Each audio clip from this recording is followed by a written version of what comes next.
Vietnam, Afghanistan, Irak, Ukraine, Gaza. Ces pays ont tous subi des conflits majeurs que l'ONU n'a pas parvenu à empêcher ou pire encore à arrêter. La question de la faiblesse des Nations Unies est fondamentale. Depuis sa création, un peu plus de 250 conflits armés ont éclaté dans le monde, incluant des acteurs étatiques et non étatiques, soit plus de 200 fois plus de conflits avant sa création en 1945. Cependant, cette organisation, mieux connue sous l'acronyme ONU, qui s'est attribuée la mission de la préservation de la paix, a elle-même, depuis 1948, lancé 58 opérations de maintien de la paix dans le monde, dont 16 sont en cours actuellement. Les grandes victimes de ces missions de paix sont généralement les pays africains et bien sûr Haïti. 58 opérations de maintien de la paix dans le monde, plus de 40 ont été effectuées dans des pays africains et notamment Haïti. Entre 1996 à 2019, 6 missions de l'ONU se sont succédées en Haïti et en Afrique, 19. Bien sûr, avec des résultats désastreux. Alors, lors des déploiements de ces missions, le maintien de la paix servait toujours de prétexte. Le passage de ces missions a fait tout le contraire de ce qu'elles ont promis. En Haïti, nous avons pu remarquer une augmentation et un renforcement du banditisme, notamment avec le kidnapping, une détérioration de la justice après le passage de la Minijust, qui bien sûr était destinée à démembrer la justice haïtienne.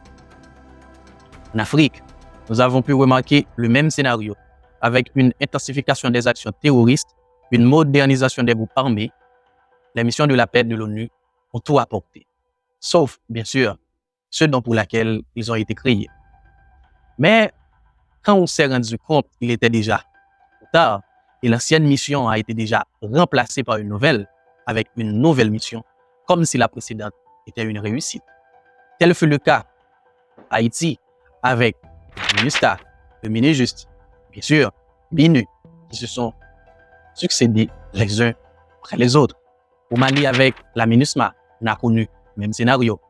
La MINUSCA, Centrafrique, et le MONUSCO, RDC, soit la République démocratique du Congo. Toutes les missions de paix ont accouché des résultats catastrophiques lors de leur passage.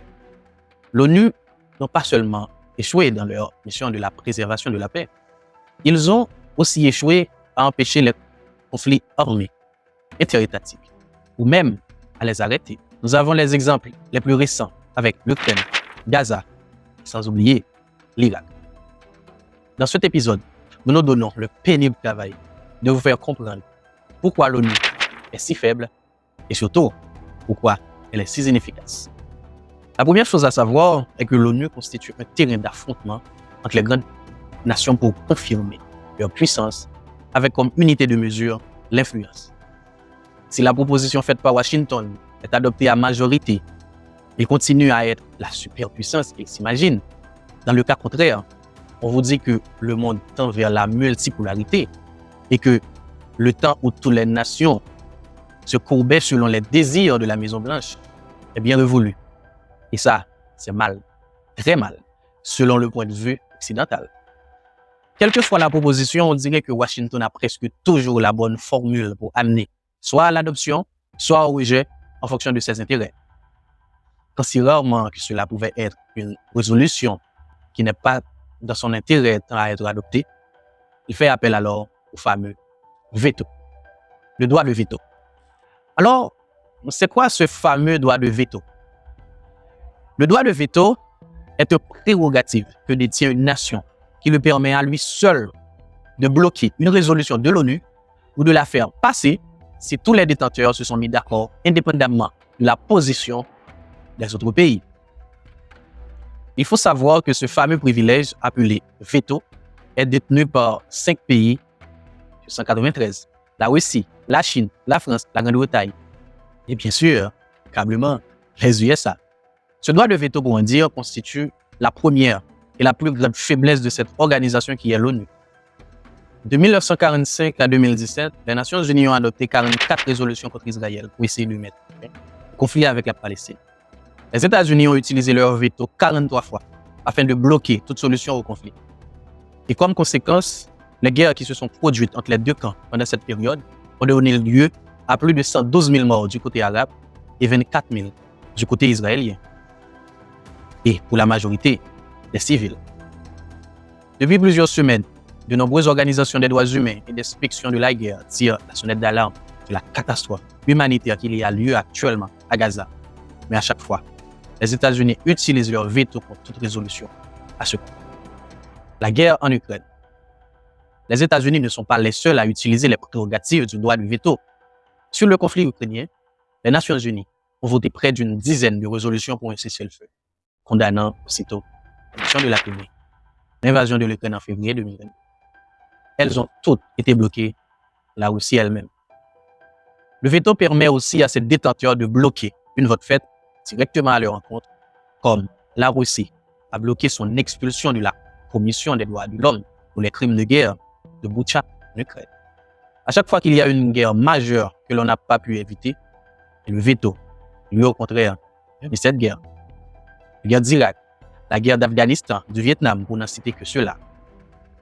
Alors, s'il y a toujours opposition de veto russe et chinois quand les intérêts sont favorables aux États-Unis, cependant, quand il s'agit de l'envoi des missions de l'ONU en Haïti et en Afrique, il n'y a jamais eu de blocage d'une partie ou d'une autre depuis 1945.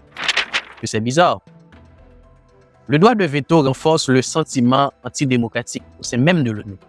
Alors, si l'article 1er de la charte de celle-ci stipule que les hommes sont égaux en droit, alors pourquoi les pays eux aussi ne sont pas égaux en droit, pendant qu'ils sont des regroupements d'hommes, même société? Si les États-Unis, par exemple, peuvent utiliser leur veto contre une résolution qui pourrait avoir des conséquences néfastes sur sa population, telles que l'essai d'un vaccin par l'OMS, qu'en est-il de notre pays qui ne détient pas ce droit? Comment pourra-t-il protéger sa population? Peut-on dans ce cas dire qu'un citoyen américain est égal à un Africain selon cette logique? Ce sentiment d'inégalité affaiblit considérablement l'efficacité de l'ONU, surtout dans sa capacité à préserver la paix dans le monde. L'ONU, quoique réunissant presque toutes les nations du monde, est un instrument de soft, hard power au service de l'impérialisme et les intérêts des grandes nations. Certains experts disent que si l'ONU veut être efficace, ils doivent revoir la question du droit de veto, voire le supprimer. Une telle proposition n'a aucune chance vraisemblablement de passer, puisqu'elle-même sera soumise au Conseil de sécurité pour son adoption. Aucun des 5 pays n'hésiterait une seconde pour opposer leur veto contre une telle proposition. D'autres soutiennent que l'on doit cesser d'intervenir dans les affaires internes des pays sans consultation des populations locales. Que pensez-vous que l'ONU doit faire pour se renforcer? Soutenez-vous l'abolition du droit de veto ou la dissolution de l'ONU?